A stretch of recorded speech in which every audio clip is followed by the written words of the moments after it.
On va y continuer à sauter. Heureusement que mon collègue a eu cette idée d'utiliser des ailes pour les empêcher de sauter très très loin. Hello, nous sommes effectivement le jour de la 3e pêche de contrôle pour nos jeunes tilapias qui sont arrivés il y a de cela 3 mois dans notre exploitation piscicole. Donc je vais t'amener vivre l'activité et durant l'activité je vais partager avec toi des conseils que tu pourrais appliquer pour garantir la réussite en fait de cette activité. Donc allons-y suivre l'activité. De l'autre côté, utilise la meilleure eau possible que tu peux retrouver sur ton site piscicole.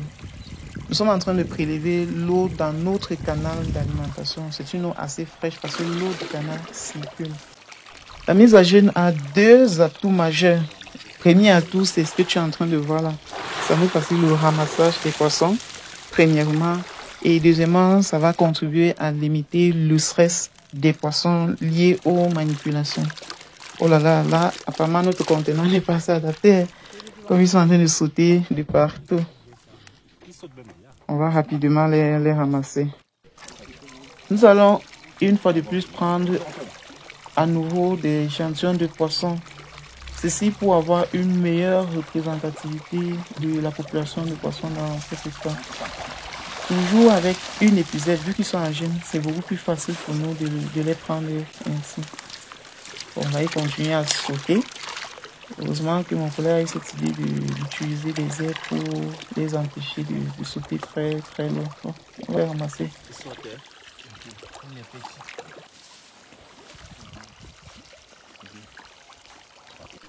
Toujours dans un élan de contribuer à réduire le stress lié aux manipulations et à optimiser la survie post-pêche de contrôle, je te recommande de réaliser tes pêches de contrôle dans l'après-midi au coucher du soleil. C'est la période de la journée où le taux d'oxygène est le plus élevé dans tes étangs. Pour avoir une meilleure précision des données, il y a plusieurs outils qui entrent en jeu. Non seulement la technique d'échantillonnage, c'est-à-dire la représentativité des échantillons.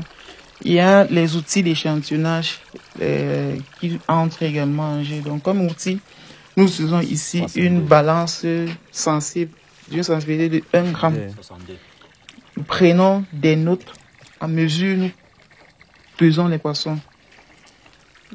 Donc, on va peser les poissons individuellement à plusieurs reprises, donc plusieurs échantillons autant pour moi, qui vont être pesés individuellement sur cette balance. Pour chaque poisson pesé, la longueur totale de ce poisson est mesurée à l'aide de ce papier millimétré. Les poissons pesés individuellement vont être à nouveau repesés, mais cette fois-ci en groupe. Donc, en groupe de 25 à 30, bien identifiés. Donc tout ceci, c'est pour contribuer à avoir une meilleure précision des données. 1,059. Après les pesées, on renvoie progressivement les poissons dans les temps. Ce que je t'ai pas dit, c'est qu'on fait un tirage sans remise. Et après avoir pesé tous les poissons, qu'on les renvoie tous dans les temps. Tu ne peux envisager optimiser ta production ou garantir la rentabilité de ton cycle de production sans toutefois réaliser des pêches de contrôle. Alors là, je donne la nourriture aux poissons, bien évidemment après la pêche de contrôle, puisqu'ils sont âgés depuis 24 heures.